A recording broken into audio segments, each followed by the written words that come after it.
people think of history, they think of dry, dusty books in libraries stacked somewhere. And they don't really think about history in terms of what it can mean. So one example that I'd like to talk about today when I talk on the subject of our history on the Daily Summation from Kurt's Religion and Politics. I'm your host, Tom Kurt, by the way, and today is Friday, the 6th of August of 2021. Welcome to everybody who's here on Rumble on the podcast. One example of history that I would like to talk about today on the Daily Summation is the idea of history between myself and somebody else. And this applies to other people too. It's again, I put myself out there as an example. I am not intended to be the be-all, end-all where this is concerned. There are many instances where the history between two people is entirely significant and where your knowing it would help you to understand things better. And of course, more importantly, there's history between you and other people, right? And this is what I'm talking about today when I talk on the subject of our history. Let me go through my notes and then we'll actually sit down and discuss things a little bit afterwards. It's certainly true that two people sharing history will come away with different perspectives where that time together is concerned. That's particularly true if the two people were brought up in different circumstances. So a lot of times when it's a husband and wife, for example, they're terribly different in how they look at that history that they share. Obviously, even though two people may have periods where they're in close proximity with one another, there will almost always be times when the two separate, albeit sometimes for short periods like work days, visits with others, and trips to the store or to visit relatives or whatever, right? So I'm not necessarily suggesting that everybody separates in terms of legal separation or something like that. This is shorter terms.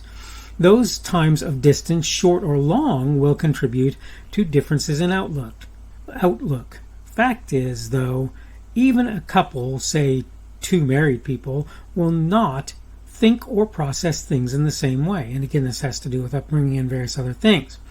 What's important, though, is that I will develop a viewpoint regarding such a person that they may not even be able to see.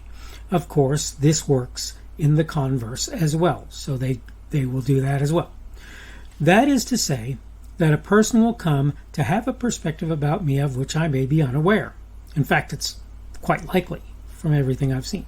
And sometimes it makes little sense to impart what I've come to accept or believe about a person to that person, and again, likewise for them where I'm concerned. What that means, though, is a person may think he or she is on my trusted list when something might not be further from the truth. That is to say, they might not be at all. Just because I don't trash you out or even spend a lot of time explaining or recalling things to you doesn't by any means imply I do, or more importantly, should consider you a person to be trusted. Our history may be long, over decades, or short, over minutes or seconds, somewhere in between, or more or less non-existent. If we have little common time, you should recognize I'm not likely to be all that trusting. This is what you need to understand. This is what you need to realize, is that the history between two people, okay, there are, quote, references. You can argue for references, but it's really hard to say that that's the more important thing between history and references in terms of what makes one person somebody that another person will trust or count worthy of their time or effort, even, right? The fact of the matter is, what brought this to my mind is that I know that there are people out there who at least may believe that they're in my trusted group of individuals, and let me just tell you, they're not. They're not. And that's not to be mean. I'm not trying to be mean or rude. It's just that they have priorities that in my mind make it so that I don't consider them trustworthy individuals. And further, they have displayed patterns over the course of time which have not, in my view, changed, and those patterns have made it so that those individuals are trusted. And this is all a function of our history, right? When a person that you know acts in ways that makes them untrustworthy or not somebody that you care to be around, or any number of other possible things, somebody that you really like to see, somebody that you want to be around, somebody that you trust with just about anything, that history is all important in making that decision. And I want for people to understand this thing. They say there's no second chance for a first impression. That being said, just about everybody's mind will change on somebody if that person deals with that other individual over a long enough period of time and the other individual shows themselves to be something different.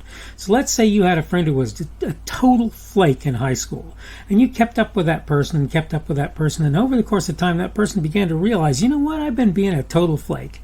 And over the course of time they became more and more reliable, and you knew that you could count on them for just about anything. Well, what's your current perspective on that person going to be? Based on the history, it certainly looks like that person's going to be responsible and like they're going to be somebody you can trust. That doesn't mean that that's necessarily true, obviously, because people do fall back into old perspectives and old ways of doing business. That's certainly a true thing, right? But my point here is that what you decide about a given person, you may have come to a conclusion on first impressions, but the longer you know that person, the more likely you are to really understand who they are and what they're about. And this is important. Your history with that individual, our history, my history with another person, your history with another person. This is what's going to make you decide whether you consider that person to be extremely trustworthy or not really so much, right?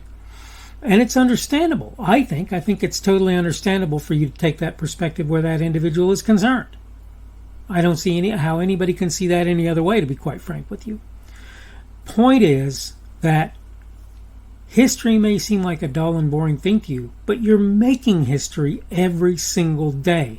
And the history that you make is going to be, quote, consumed by other individuals. And when that happens, those individuals are going to make decisions based on who they see you to be, right? So the idea of our history is between me and other individuals is, if I see that people display a person who I can trust or a person who I can't, a person who I want to be around, a person who I don't, a person who has benefited me in my life, a person who hasn't, a person who I think I've benefited in their life, a person who hasn't, all of this is a function of our history, and different people are different about this. Some are going to forget things as they go along, and some are going to have a long memory. But I'll tell you this, even if I tend to be a person who has a long memory, and even as a person who has a long memory, I'll forget things, mess things up, and get things wrong. And so this is sort of a caveat, frankly. You have to be careful because you can actually put somebody in a box they don't belong in because you messed up the details of your history with that individual. But the important thing is, if a person has a long history with me, the chances are I know a whole lot about who that person was in their past. I have a friend, and he was, you would argue, a sort of a flake in certain regards when he was younger. He's a great guy, and I got along real well with him, probably because I was a bit of a flake myself at the time, to be frank. But I got along real well with him even back then. And now he's more serious. He's more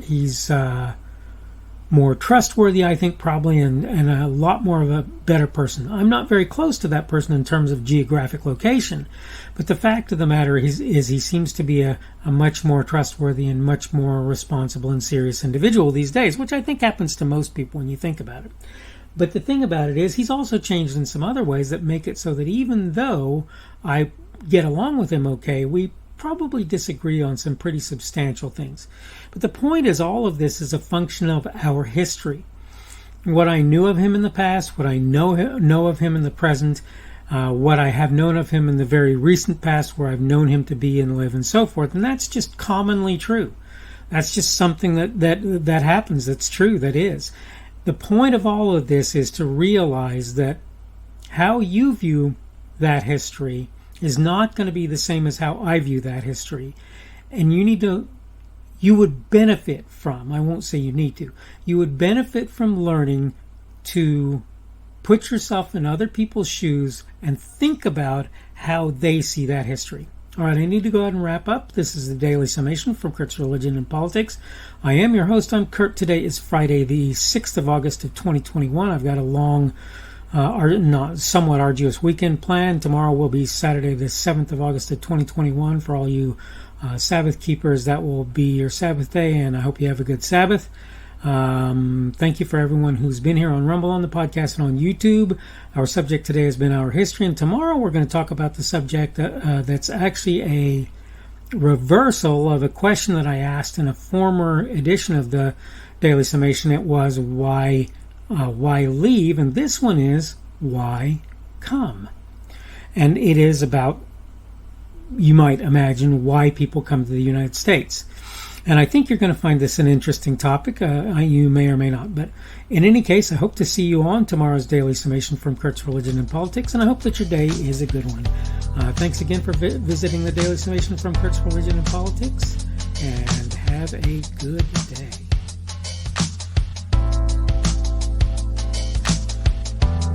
The speaker on this edition of the Daily Summation is Kurt Schubert.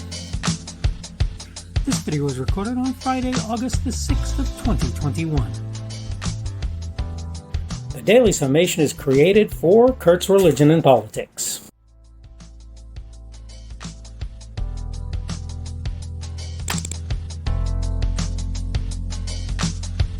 Thanks for watching this edition of the Daily Summation from Kurt's Religion and Politics. I hope you found it entertaining or instructional, or maybe both.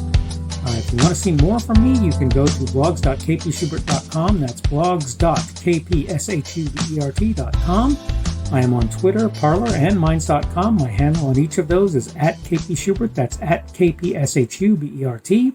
I have a Rumble and a YouTube channel. They are the Kurt's Religion and Politics channels on Rumble and YouTube.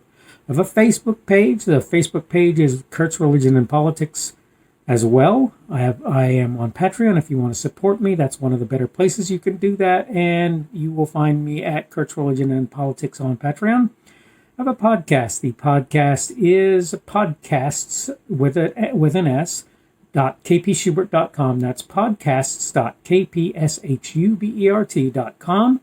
I think you should be able to find me with relative ease on Apple Podcasts, Google Podcasts, and Spotify as well. The best way I find to do that is to look for Kurt's Religion and Politics. You can try to use the Daily Summation. I find that it doesn't work as well as a general rule, but you can always try that. I'm glad to have you aboard today, and hopefully we will see you again tomorrow.